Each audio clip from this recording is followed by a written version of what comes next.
नमस्कार दोस्तों, बहुत बहुत स्वागत है आज के इस मेरे वीडियो में। आज के इस वीडियो में आपने मुझे जो आपकी क्यूरीज रेज की है मेरे पिछले वीडियोस के कमेंट बॉक्स में, तो उन्हीं के ऊपर जो है दोस्तों हम आज इस वीडियो में जो है डिस्कस करने वाले हैं। तो चलिए दोस्तों, ये जो वीडियो है आपके लिए आपकी क्यूरीज से रिलेटेड है, तो अभी इसको शुरू करते हैं। पिछले वीक में जो है दोस्तों बहुत सारी जो क्यूरीज है मुझे रिसीव हुई है, तो शायद वीडियो थोड़ा लंबा भी हो सकता है, पर अगर ज़्यादा लंबा होता है तो इसके मैं जो है वो 2 पार्ट यहाँ पे अपलोड कर दूंगा, ताकि जो है वो रिलेटेड क्यूरीज जो है वो आपको आपकी वहाँ पे एड्रेस हो सके। तो चलिए दोस्तों, इस वीडियो को शुरू करते हैं। और अगर आपने मेरे चैनल को अभी तक सब्सक्राइब नहीं किया है तो चैनल को सब्सक्राइब कर दीजिए, और उसके बाद जो बेल का बटन आएगा उसे भी आप प्रेस कर दीजिए, ताकि मेरे जो आने वाले वीडियोज है वो आपको सबसे पहले देखने को मिल सके।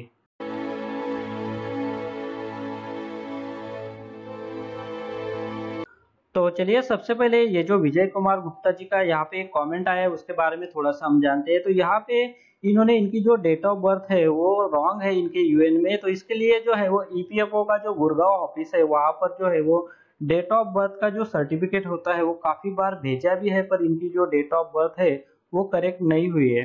तो एक्चुअली आपकी जो डेट ऑफ बर्थ है वो क्यों करेक्ट नहीं हो रही है, तो आपको जो है वो एक बार पीएम ऑफिस में जाकर जो है वो इसके बारे में पता करना चाहिए। Actually date of birth correct करने के लिए हमें जो है वो एक ज्वाइंट डिक्लेरेशन का फॉर्म होता है, वो हमारा जो एम्प्लॉयर होता है उससे साइन और स्टैम्प लेकर जो है वो वहां पर जो है वो आपके प्रॉपर डॉक्यूमेंट के साथ जो है वो सबमिट करना पड़ता है, ताकि आपकी जो डेट ऑफ बर्थ है वो करेक्ट हो सके। तो अगर आपने ये सारी स्टेप जो है वो फॉलो की है और फिर भी आपका जो डेट ऑफ बर्थ है वो करेक्ट नहीं हो रहा है, तो इसके बारे में जो है वो आप वहां जाकर ही पता करेंगे, तो आपको प्रॉपर इन्फॉर्मेशन जो है वो मिल पाएंगी। अगर सारी प्रॉपर इन्फॉर्मेशन मतलब प्रॉपर प्रोसीजर जो है वो आपने फॉलो करके आपकी डेट ऑफ बर्थ जो है वो करेक्ट नहीं हो रही है, तो आप जो है वो वहाँ पे वरिष्ठ अधिकारी से जो है वो बात कर सकते हैं, आपकी जो डेट ऑफ बर्थ है वो करेक्ट क्यों नहीं हो रही है इसके बारे में। तो चलिए, अभी अगला जो सवाल है उसकी ओर मुड़ते हैं। तो यहाँ पे जो है मैंने एक रिसेंटली एक वीडियो पोस्ट किया था जिसमें मैंने बताया था कि देहरादून का जो ईपीएफओ कार्यालय है वहाँ पे जो है वो ईपीएफओ के सब्सक्राइबर जो है वो उनके लिए व्हाट्सएप की सर्विस शुरू की गई है। तो इन्होंने ये जो व्हाट्सएप का नंबर है वो पूछा है। तो एक्चुअली ईपीएफओ का जो ऑफिशियल वेबसाइट होता है वहां पर ये जो व्हाट्सएप का नंबर है अभी आया नहीं है, इसकी वजह से मैंने जो है वो व्हाट्सएप का नंबर वीडियो के डिस्क्रिप्शन में आपके लिए दिया नहीं है। जैसे ही ये जो नंबर है वहां पे डिस्प्ले हो जाएगा तो मैं आपके लिए ये जो वीडियो है उसके डिस्क्रिप्शन में और वहां पे मैंने लिंक भी दे के रखा है कि ये जो नंबर है वो आप कैसे फाइंड कर सकते हैं, तो वो उसमें भी मैं अपडेट कर दूंगा। क्योंकि मैं नहीं चाहता कि कोई गलत नंबर जो है मैं पोस्ट करूं, ताकि आपकी जो प्राइवेट और कॉन्फिडेंशियल इंफॉर्मेशन है वो गलत नंबर पे जाए। क्योंकि बहुत सारे जो ये जो गलत नंबर पे इंफॉर्मेशन भेजने की वजह से जो प्रॉब्लम होती है तो वो आपके साथ ना हो। क्योंकि रिसेंटली ही ईपीएफओ ने भी ऐसा एक नोटिस जारी किया था जिसके बारे में मैंने एक वीडियो में बताया था कि एक नंबर जो है वो ईपीएफओ का कांटेक्ट नंबर करके जो है वो डिस्प्ले होता था इंटरनेट पे, और उसकी वजह से जो है वो वहाँ पर जो है वो प्रॉपर इंफॉर्मेशन जो है वो आपकी चली जाती थी। मतलब आपका जो Aadhaar card number, PAN card number, ये सारी प्राइवेट और प्रॉपर इंफॉर्मेशन उस गलत नंबर पर जा सकती थी। तो इसके लिए ये जो नोटिस है वो ईपीएफओ ने जारी किया था, ताकि हम सब जो है वो सतर्क हो सके। तो ऐसा ही मैं चाहूंगा कि आप जो है वो थोड़ा वेट करें, क्योंकि प्रॉपर ऑफिशियल वेबसाइट पे नंबर जब तक अपडेट नहीं होता तो तब तक मैं भी कोई ऐसा नंबर नहीं दूंगा आपको, ताकि आपकी जो प्राइवेट और कॉन्फिडेंशियल इंफॉर्मेशन है वो वहां पर चली जाए। क्योंकि हमें अगर नंबर मिल गया तो हम हमारे प्रॉब्लम के साथ हमारी जो प्राइवेट इंफॉर्मेशन है वो भी डायरेक्टली सेंड कर देते हैं। उसके बारे में हम सोचते नहीं कि हम जो है वो ये जो इन्फॉर्मेशन भेज रहे हैं क्या सही नंबर पर भेज रहे हैं या फिर सही नंबर पर जो है वो कॉल कर कर हम दे रहे हैं। क्योंकि इसका गलत इस्तेमाल भी होने के बहुत सारे चांसेस होते हैं। इसका जो नुकसान है वो आपको ही होगा। इसलिए मैं ये जो अपडेटेड नंबर है वही दूंगा, तो थोड़ा वेट कीजिए ताकि ये जो अपडेटेड नंबर है वो आपको मिल सके। तो यहाँ पर जो है वो यूजर आईडी और पासवर्ड कैसे पता चलेगा। तो एक्चुअली यूएएन का जो एक्टिवेशन प्रोसेस होता है उसमें आपका जो यूजर आईडी होता है तो वो होता है आपका यूएएन नंबर, और एक्टिवेशन प्रोसेस के दौरान भी आपको पासवर्ड भी मिल जाता है। तो इसके लिए मैंने एक अलग से वीडियो बनाकर रखा है, तो वो वीडियो आप देख सकते हैं, जिसका लिंक आपको वीडियो के डिस्क्रिप्शन में मिल जाएगा। मैं वो लिंक आपको वीडियो के डिस्क्रिप्शन में दे दूंगा, तो आप वहां से भी देख सकते हैं, या फिर मेरे चैनल का जो वीडियो सेक्शन है वहां पे मैंने इसके बारे में वीडियो बनाया, तो वहां पर भी आप सर्च कर सकते हैं जिसका टाइटल है हाउ टू एक्टिवेट यूएएन। तो वो वीडियो देखकर जो है वो आप आपका यूएएन नंबर और पासवर्ड जो है वो वहां से बनवा सकते हैं। तो चलिए अभी यहाँ पर ये इसका जो एक कमेंट है, तो इन्होंने पूछा है कि is there any way I can cancel the PF withdrawal request. तो यहाँ पर जो है वो पीएफ विड्रॉल का रिक्वेस्ट जो इन्होंने रेज किया है तो वो इनको कैंसिल करना है। एक्चुअली ऑनलाइन प्रोसीजर में यहाँ पे कोई भी ऐसी गाइडलाइन नहीं दी है जिसको फॉलो करके जो है वो हमारा जो क्लेम है वो ऑनलाइन कैंसिल करवा सकते हैं। तो इन्होंने जो है वो इनकी जो 58,000 की जो है वो एडवांस क्लेम में जो है वो अमाउंट डाली है, तो इनका पैन कार्ड जो है वो वेरीफाइड नहीं है, तो इसकी वजह से जो है वो इनको इनकी जो पीएफ का जो एडवांस विड्रॉल का रिक्वेस्ट है वो कैंसिल करवाना है। तो यहाँ पे ऐसी कोई प्रॉपर गाइडलाइंस तो दिए नहीं है जिसके बारे में मैं बता सकूं, पर यूएन में हम जो क्लेम स्टेटस का ऑप्शन है चेक करने के लिए, तो उसके नीचे जो है वो एक ऑप्शन है कैंसल रिक्वेस्ट का, तो वो एक बार चेक कर लीजिए आप कि वहाँ पे अगर आपकी ये जो रिक्वेस्ट है उसके लिए कैंसलेशन का ऑप्शन है क्या। अगर है तो आप वहाँ से जो है वो कैंसलेशन का रिक्वेस्ट डाल सकते हैं, नहीं तो आपका जो रिक्वेस्ट है वो कैंसिल नहीं हो पाएगा। इसके बारे में चाहे तो आप जो है वो एक बार पीएफ ऑफिस से भी जो है वो कॉन्टैक्ट कर सकते हैं। मेरा पीएफ 2010 से 2015 तक है पर निकल नहीं रहा है, फॉर्म 13 मांग रहा है। एक्चुअली पीएफ विड्रॉल के लिए फॉर्म 13 नहीं लगता, पीएफ विड्रॉल के लिए जो है वो फॉर्म 10 और 19 जो है वो लगता है, तो वो आप फिल कीजिए और उसके बाद जो है आपका पीएफ जो है वो विड्रॉल हो जाएगा। फॉर्म 13 जो है वो विड्रॉल के लिए नहीं है, फॉर्म 13 ट्रांसफर का जो होता है उसके लिए होता है। तो आप आपका जो ओल्ड अकाउंट होता है पीएफ का, उसका अगर ट्रांसफर करना चाहे तो आपको जो है फॉर्म नंबर 13 फिल करना पड़ता है। तो 10C जो होता है वो पेंशन विड्रॉल के लिए और 19 जो होता है वो आपका पीएफ का अमाउंट विड्रॉल करने के लिए। तो आपको जो है वो ये फॉर्म फिल करने पड़ेंगे, 13 आपको फिल नहीं करना है विड्रॉल के लिए। तो यहाँ पे अगला जो एक कमेंट था, तो thanks dear for good news. तो यहाँ पर ये जो गुड न्यूज़ मैंने पोस्ट की थी उसके बारे में जो है यहाँ पे इन्होंने थैंक्स मुझे भेजा है। तो we want only old pension, ज़रूर ये जो स्ट्राइक वगैरह का जो चल रहा है तो मतलब ओल्ड पेंशन के लिए तो वो हो गए या नहीं होगी ये तो हमें अभी मतलब इसके बारे में कुछ बोल नहीं सकते क्योंकि ये डिसीजन अभी आना है। चलिए अभी यहाँ पर जो है वो इनका कमेंट है कि great news keep it up bro, thank you. अगला जो सवाल है वो है यहाँ पर, तो यहाँ पर जो अगला सवाल है उसके बारे में थोड़ा सा जानते हैं। सर मेरा पीएफ में date of birth of account number registered नहीं है, तो फादर्स नेम रजिस्टर्ड नहीं है, तो ऑनलाइन कैसे करें। एक्चुअल फादर नेम रजिस्टर करने के लिए ऑनलाइन ऐसा कोई प्रोसीजर है नहीं। डेट ऑफ बर्थ अगर आपको करेक्ट करवानी है तो डेट ऑफ बर्थ, अगर नाम में करेक्शन है तो वो, तो इसके लिए एक ज्वाइंट डिक्लेरेशन का फॉर्म होता है, तो वो आपके जो प्रॉपर डॉक्यूमेंट होते हैं उनके साथ जो है वो पीएफ ऑफिस में जो है वो सबमिट कर सकते हैं। फिर उसके बाद जो है वो पीएफ ऑफिस अपडेट करते हैं और आपका जो अकाउंट में अपडेशन है वो हो जाता है। तो यहाँ पर इन्होंने 3 बार कमेंट किए हैं अनिल करले जी ने, तो ये मुझे एनेक्सर के बारे में वीडियो बनाने के लिए कह रहे हैं। एक्चुअली मैं इनको बताना चाहूँगा कि इसके लिए जो मेरा प्रिपरेशन चल रहा है, क्योंकि ये जो एनेक्सर के है 4-5 साल पहले आया था, इसकी वजह से इनका जो कॉपी है वो मुझे प्रॉपरली मिल नहीं रहा है, तो इसकी वजह से मुझे थोड़ा टाइम लग रहा है।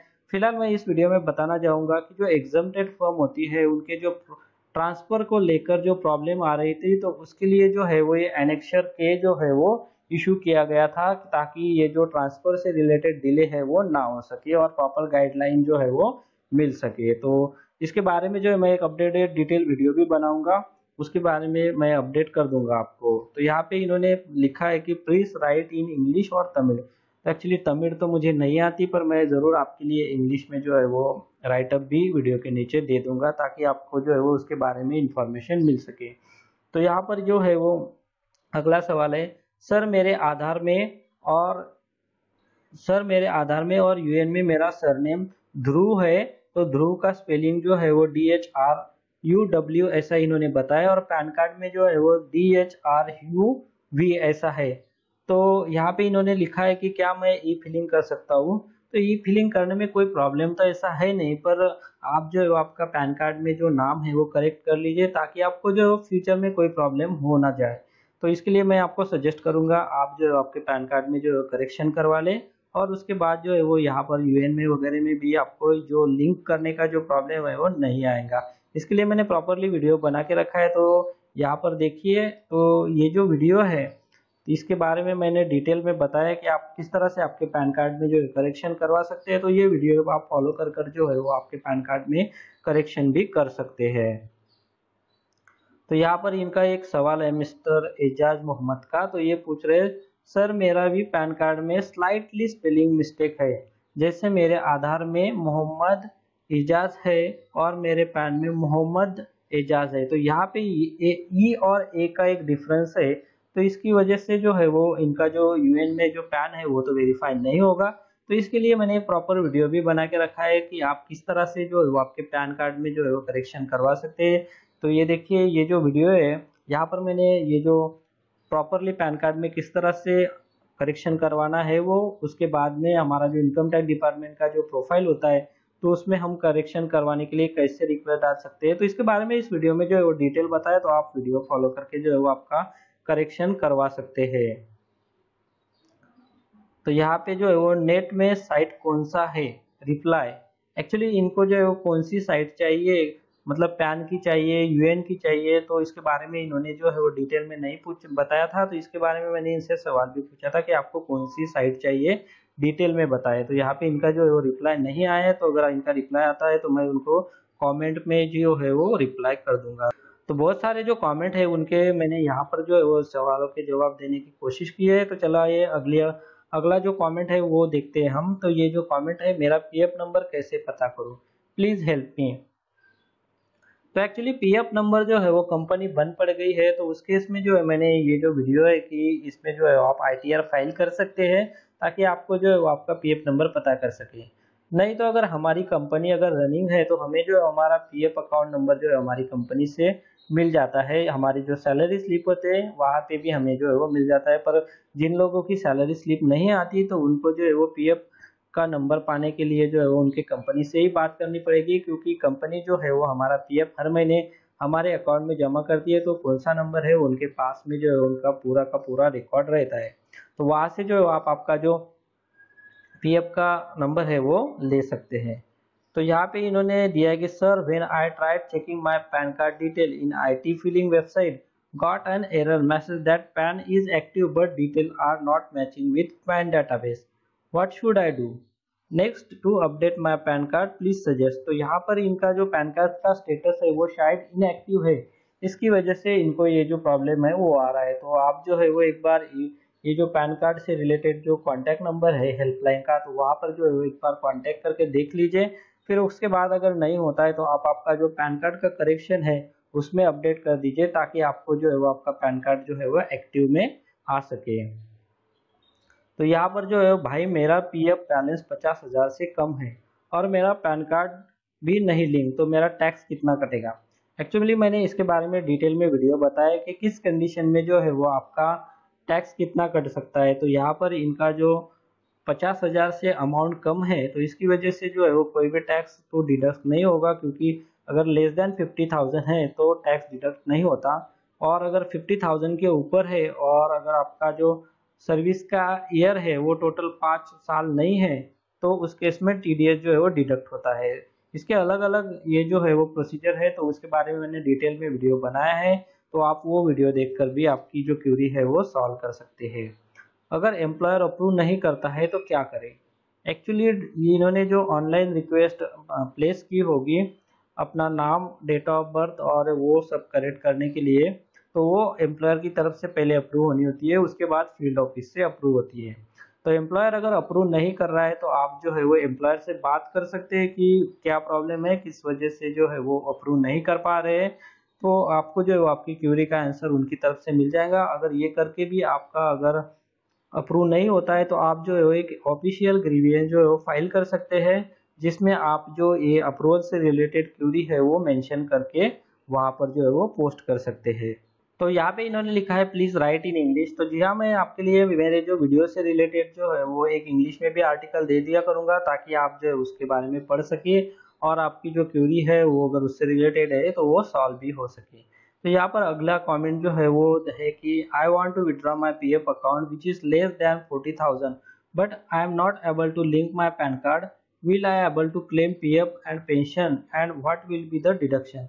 तो यहाँ पर मैंने अभी अभी जस्ट बताया कि हम जो है वो हमारा डीटीएस कितना डिडक्ट हो सकता है कौन सी कंडीशन में, उसके बारे में जो है मैंने डिटेल में वीडियो बना के रखा है। तो उस वीडियो का लिंक जो है मैं आपको इस वीडियो में दे दूंगा, ताकि आपको पता चल सके कि आपका जो अमाउंट है उसके ऊपर टीडीएस डिडक्ट होगा कि नहीं होगा। तो 40,000 है तो उसके ऊपर जो है वो कोई भी डिडक्ट नहीं होगा, क्योंकि 50,000 के ऊपर जो है टीडीएस डिडक्ट होता है, और अगर आपकी सर्विस लेंथ जो है वो 5 साल से कम हो तो यहाँ पर इन्होंने पूछा है ब्रो कम्युनिकेशन एड्रेस चेंज हो सकता है क्या आफ्टर अकाउंट ओपनिंग।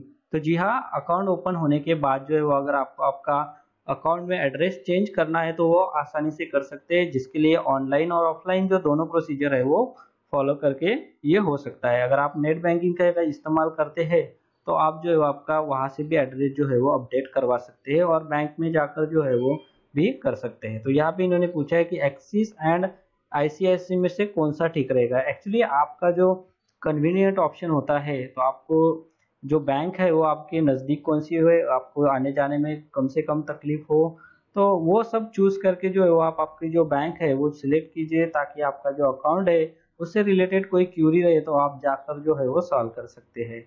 नहीं तो दोनों बैंक तो वैसे अच्छी है, दोनों बैंक जो है वो सर्विस अच्छी देती है। मैं आईसीआईसीआई बैंक का कस्टमर हूँ, तो वहाँ पे भी जो है मुझे अच्छी सर्विस मिलती है। एक्सिस बैंक का जो मतलब रिव्यूज है वो भी अच्छे है, हालांकि वहाँ पे मेरा अकाउंट नहीं है तो इसके बारे में मैं उनकी जो सर्विसेज है उनके बारे में कुछ बता नहीं सकता, पर एक्सिस बैंक की बजाय मैं आईसीआईसीआई बैंक का अकाउंट होल्ड करता हूँ, तो वहाँ पर जो है मुझे काफ़ी अच्छी सर्विसेज मिल जाती है। तो आप चाहे तो दोनों में से कोई भी चूज कर सकते हैं, ऐसा कोई प्रॉब्लम है नहीं। यहाँ पे इन्होंने लिखा है कि सर मैंने ऑनलाइन पैन कार्ड बनवाया है जो अभी आ गया है और नाम भी सही है, पर जब भी उस पैन कार्ड के नंबर को कहीं ऑनलाइन यूज करता हूँ, जैसे ऑनलाइन अकाउंट खोलने में, तो ऑनलाइन लोन अप्लाई में, तो पैन कार्ड नॉट वैलिड बताता है। ऐसा सॉल्यूशन क्या है, इसका सॉल्यूशन क्या है। तो एक्चुअली आपको जो आपका पैन कार्ड का जो स्टेटस है वो चेक करना चाहिए, क्या वो एक्टिव स्टेटस में है, ताकि आपको जो है वो इसके बारे में अपडेशन मिल सके। तो अगर एक्टिव है तो कोई प्रॉब्लम नहीं है, पर इनएक्टिव है तो आपको जो है वो इनका जो हेल्पलाइन नंबर होता है उसमें कांटेक्ट करके आपका जो इश्यू है वो बताना पड़ेगा, ताकि आपका जो स्टेटस है वो अपडेट हो सके। तो यहाँ पर जो है वो अगला सवाल है, मैंने ये लैपटॉप 20,000 में लिया, ठीक है, इन्होंने इनका ओपिनियन जो है वो पोस्ट किया है। भाई बैंक अकाउंट अपडेट करते वक्त एसक्यूएल एरर आ रहा है, क्यों, ऐसा क्यों। एक्चुअली ये जो प्रॉब्लम है वो जनरली नहीं आता, अगर साइट का इश्यू है तो ये प्रॉब्लम आ सकता है, नहीं तो बैंक अकाउंट जो है वो कहीं पे ऐसा वेरीफाई नहीं होता। जैसे कि हमारा पैन कार्ड जो है वो हमारे इनकम टैक्स डिपार्टमेंट से वेरीफाई होता है, उसके बाद जो है वहाँ पर जो है वो सेव होता है, पर बैंक अकाउंट हमें अपडेट करने के बाद डायरेक्टली सेव हो जाता है, और हमारे एम्प्लॉयर के अप्रूव करने के बाद जो है वो अप्रूव भी हो जाता है। डेफिनेटली ये साइट का ही इश्यू है, इसकी वजह से ये जो एरर है वो आ रहा है, क्योंकि आज मैंने ये साइट जो है वो ओपन करनी चाहिए, पर वो साइट जो है वो ओपन नहीं हो रही है, वहाँ पर जो है वो प्रॉब्लम आ रहा है, साइट बिल्कुल भी ओपन नहीं हो रही है यार। तो ये शायद साइट का एक इश्यू हो सकता है, इसकी वजह से जो है वो ये प्रॉब्लम आ रहा है। हेलो सर, मेरा जो फॉर्म 10C विड्रॉल हुआ गलत अकाउंट नंबर के कारण, तो उस बारे में मैंने अपने एचआर डिपार्टमेंट से जो है वो बात की। वो बोल रहे हैं कि रीऑथराइजेशन फॉर्म फिल करने की जरूरत नहीं, 1 महीने के बाद फिर से क्लेम अप्लाई करना पास हो जाएगा। इन्होंने इनका जो बैंक अकाउंट नंबर है वो सही भी करवा लिया है। तो अगर इन्होंने यहाँ पे मैंने इनको जो है रिप्लाई भी किया था, तो इन्होंने बताया कि वो सेटल बट रिटर्न ऐसा दिखा रहा है, तो कोई प्रॉब्लम नहीं है। अगर रिटर्न हो गया है तो उनको भी पता चल गया है कि आपका जो क्लेम है वो रिटर्न आ गया है, तो आप जो है फिर से जो है वो अप्लाई कर सकते हैं कुछ दिनों बाद। तो आप जो है वो थोड़ा वेट कीजिए और उसके बाद जो है फिर से अप्लाई कर सकते हैं। नहीं तो फिर आप एक बार पीएफ ऑफिस जाकर जो है क्या रीऑथराइजेशन फॉर्म है वो सबमिट करना है, तो उसके बारे में जो भी है वो जानकारी ले सकते हैं, क्योंकि रिटर्न चला गया है तो 1 डेढ़ महीने के बाद आप जो है वो फिर से अप्लाई कर सकते हैं। तो यहाँ पर इन्होंने इनका ओपिनियन दिया है कि कोई ऑप्शन नहीं आ रहा है एडिट का नाम चेंज के लिए, तो क्या कीजिए। तो एक्चुअली अगर आपका आधार जो है वो पहले से लिंक है आपके यूएन के साथ, तो वहाँ पर जो है आपको नेम करेक्शन का जो ऑप्शन है वो नहीं आता है। तो आपको जो है वो ऑफलाइन प्रोसीजर जो है वो ज्वाइंट डिक्लेरेशन का फॉर्म देकर, तो वो जो है वो सबमिट करनी है पीएफ के ऑफिस में, ताकि आपका जो करेक्शन है वो हो सके। तो इसके बारे में मैंने डिटेल में वीडियो बना के रखा है, तो वो वीडियो जो है वो आप देख सकते हैं और आपका जो ऑफलाइन जो फॉर्म है वो फिल कर सकते हैं। भाई मेरे पुराने पीएफ अकाउंट का यूएन नंबर नहीं था और नए वाले का था, तो मैंने उसका जो पैसा था वो निकाल लिया। उसके बाद जो है वो मेरा क्या क्या मैंने अपने पुराने पीएफ निकाल सकता हूँ यूएन में ट्रांसफर करके पीएफ का और पेंशन का पैसा दोनों निकाल सकता हूँ? एक्चुअली अभी आपका जो करंट पीएफ अकाउंट है उसका जो आपने अमाउंट निकाल लिया है, तो वो जो करंट पीएफ अकाउंट है वो अभी क्लोज हो गया होगा, तो उसका जो प्रोसीजर है वो क्लोज हो गया होगा। तो आप जो है वो आपका अमाउंट जो है वो ट्रांसफर ना करें उसमें, ताकि आपको जो है वो फ्यूचर में प्रॉब्लम ना हो सके। तो आप क्या कर सकते हैं, आपका जो ऑफलाइन वाला प्रोसीजर है जिसमें आपको फॉर्म भर के आपके एम्प्लॉयर का सिग्नेचर और स्टैंप लेकर जो है वो आपके पीएफ ऑफिस में सबमिट करना था, तो वो फॉलो कीजिए ताकि आपकी जो अमाउंट है वो आप निकाल सकते हैं। डेफिनेटली आप आपका जो पुराना पीएफ है उसे विड्रॉल कर सकते हैं, पर करंट यूएन में ट्रांसफर करके अभी वो पॉसिबल नहीं हो पाएगा। तो इसके लिए जो है वो आप ऑफलाइन प्रोसीजर फॉलो करें ताकि आपका जो अमाउंट है वो विड्रॉल हो सके। नहीं तो अगर आप ऑनलाइन ट्रांसफर करेंगे और आपका जो करंट है वो आपने ऑलरेडी निकाल के रखा है, तो वहाँ पे ट्रांसफर करने के बाद जो है वो आपको अब काफ़ी दिक्कत हो सकती है। तो आप जो है वो ये जो हार्ड कॉपी होती है एप्लीकेशन की वो पीएफ ऑफिस में जो है पर्सनली लेकर जाए। वहाँ पर जो है वो पीएफ ऑफिस अगर चाहे तो आपको जो है आपके पुराने अकाउंट से रिलेटेड जो यूएन नंबर है वो वहाँ पर इश्यू कर सकते हैं और आपका जो अमाउंट है वो विड्रॉल होने में भी आपकी हेल्प हो जाएंगी। तो यहाँ पे इन्होंने लिखा है कि एनेक्सर के बारे में वीडियो बनाए, तो ऑलरेडी मैंने इनको रिप्लाई कर दिया है। तो ऐसे बहुत सारे सवाल जो है दोस्तों यहाँ पर आपने मुझे पूछे हैं। तो यहाँ पर इनका एक जो ओपिनियन था कि but still now super speciality conditions is still showing 2 years। तो रिसेंटली ये जो एक अमेंडमेंट आया है जिसके तहत जो सुपर स्पेशलिटी ट्रीटमेंट होती है ईएसआईसी में कवर्ड एम्प्लॉयज़ के लिए, तो उनके लिए जो है वो जो टाइम पीरियड था वो कम कर दिया गया है। जो एम्प्लॉयज़ होते हैं उनके लिए 6 महीने कर दिया है और उनके जो फैमिली मेम्बर्स होते हैं उनके लिए 1 साल का कर दिया है। तो इसके बारे में जो है वो शायद अभी इंटीमेशन नहीं आया होगा, तो इसकी वजह से ये 2 साल ही दिखाया रहा होगा। तो कोई प्रॉब्लम नहीं, ये अपडेट हो जाएगा। आप अगर चाहे तो इसके बारे में हॉस्पिटल में भी पूछ सकते हैं। तो यहाँ पर जो है वो एक अगला सवाल जो है, सर मेरा अंडर प्रोसेस शो कर रहा है काफ़ी टाइम से, तो ट्रांसफ़र का जो अपडेट है वो होने के लिए एम्प्लॉयर की तरफ से अप्रूवल करना बहुत ही ज़रूरी है। अगर एम्प्लॉयर ने अप्रूवल नहीं किया है तो वो अंडर प्रोसेस दिखाता है। तो आप जो है वो एम्प्लॉयर से बात कर लीजिए ताकि आपकी जो ट्रांसफ़र से रिलेटेड क्यूरी है वो सॉल्व हो सके। तो यहाँ पर जो है उन्होंने एक कमेंट पूछा है कि इनको जो है मैंने रिप्लाई भी कर दिया है। तो फॉर्म 19C 11 अक्टूबर को भरा था, 12 अक्टूबर को 10C भरा था। Form number 19C online submit portal बता रहा है, लेकिन ऑफिस में शो नहीं कर रहा है। ओनली 10C जो है वो शो कर रहा है। 19C जो है वो फॉर्म को कैसे रिजेक्ट करना है इसके बारे में बताएगा। तो प्लीज़ बताइए। तो यहाँ पर जैसे मैंने पहले भी बताया था, इस रिलेटेड एक क्यूरी थी कि ऑनलाइन हम जो हमारा क्लेम जो है ट्रांसफ़र का या फिर विड्रॉल का, तो उसे ट्रांसफ़र मतलब कैंसिल करने के लिए जो है वो ऐसी कोई ऑनलाइन गाइडलाइंस नहीं है जिसके तहत हम जो है वो हमारा रिक्वेस्ट कैंसिल कर सकते हैं। पर यूएन में लॉगिन करके जो क्लेम स्टेटस का ऑप्शन होता है उसके नीचे एक ऑप्शन है कैंसिल रिक्वेस्ट का, तो वहाँ पर जो है आप एक बार चेक कर लीजिए कि आप वहाँ से कैंसिल कर सकते हैं। सर एसबीआई बैंक से 3 मंथ का स्टेटमेंट कैसे जीमेल पर ला सके उसके लिए वीडियो बनाए। तो जी हाँ, मैं इसके लिए वीडियो बना चुका हूँ और कल परसों में अपलोड कर दूंगा आपके लिए। तो यहाँ पर जो इन्होंने इनका एक पैन कार्ड से रिलेटेड जो है वो एक इशू डाला है, तो यहाँ पे चलिए जानते हैं। My surname is in last on my PAN card. तो इनका जो सरनेम है वो लास्ट में है पैन कार्ड में। तो और यूएन में जो है वो because my own name is Veerda Sandeep bhai Praveen भाई। तो यहाँ पे इनका जो सरनेम है यूएन में वो है फर्स्ट में, तो इसकी वजह से ये जो दोनों नाम है वो तो मिसमैच होने ही है। आपके जो यूएन में आपका जो पैन कार्ड है वो वेरीफाई नहीं होगा, क्योंकि ये जो दो नाम है आपने क्लियरली यहाँ पे बता दिया है कि वो मिसमैच हो रहे हैं। तो आपको जो है वो आपके पैन कार्ड में जो है वो करेक्शन करवाना होगा, जिसमें आपका जो फर्स्ट नेम है वही रखना पड़ेगा, या फिर अगर आप चाहे तो आपका जो लास्ट नेम है वो फर्स्ट में ला सकते हैं।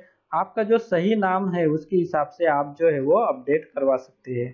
तो इसके लिए मैंने अपडेटेड वीडियो बना के रखा है कि किस तरह से जो है वो आप आपका जो पैन कार्ड है उसमें करेक्शन करवा सकते हैं। तो वो देखकर जो है आप आपके पैन कार्ड में जो है वो करेक्शन कर सकते हैं। Sir how to correct father name in UAN. Actually father name update करने के लिए यूएन में ऐसा कोई ऑनलाइन प्रोविजन दिया नहीं गया है कि वो फॉलो करके हम जो है हमारा ऑनलाइन में फादर का नेम जो है वो करेक्ट करवा सके। तो इसके लिए आपको जो है वो ड्राइंग डिक्लेरेशन का फॉर्म ही देना पड़ता है। तो वो फॉर्म देकर ही आपका जो फादर का नेम है वो अपडेट हो सकता है। तो इसके लिए रीज़न भी है। तो वो रीज़न हो सकता है कि कोई भी आपका जो यूएन है उसमें अगर अपडेट कर दे फादर का नेम, तो वो जो पीएफ है तो उससे भी कोई विड्रॉल कर सकता है। तो इसकी वजह से ऑनलाइन यहाँ पर कोई गाइडलाइन नहीं है कि इसकी फॉलो करके जो है वो हम हमारे फादर का नेम जो है वो अपडेट करवा सके। तो चलिए दोस्तों, इस वीडियो में जो मैंने काफ़ी सारे जो कमेंट है आपके तो कवर किए हैं और आपकी जो क्यूरीज थी उसके बारे में भी डिस्कस किया है। तो बहुत सारे कमेंट है दोस्तों, अगर मैंने कुछ कमेंट अगर यहाँ पर लिए नहीं है तो उनको मैं माफ़ी चाहूँगा, पर मैं अगले वीडियो में आपके कमेंट जो है वो डेफिनेटली लूँगा। अगर आपकी कोई क्यूरी है तो आप मुझे इस वीडियो के नीचे जो कमेंट बॉक्स है वहाँ पर कर सकते हैं। तो चलिए दोस्तों, इस वीडियो में मुझे कुछ कमेंट दिए जिनके बारे में हमने जो डिस्कस किया, तो इससे हम जो है वो भी मतलब समाप्त करते हैं और मैं आपको मिलता हूँ मेरे अगले वीडियो में। इस वीडियो को देखने के लिए आपका बहुत बहुत धन्यवाद। अगर आपको कोई सवाल है या फिर कोई कमेंट है तो आप इस वीडियो के नीचे जो कमेंट बॉक्स है वहाँ पे कर सकते हैं। और साथ में दोस्तों, अगर आप मेरे चैनल पे पहली बार विजिट करें तो मेरे चैनल को सब्सक्राइब कीजिए और जो उसके बाद बेल का आइकॉन आएगा उसे भी आप प्रेस कर दीजिए, ताकि मेरे जो आने वाले वीडियोज़ है वो सबसे पहले आपको देखने को मिल सके।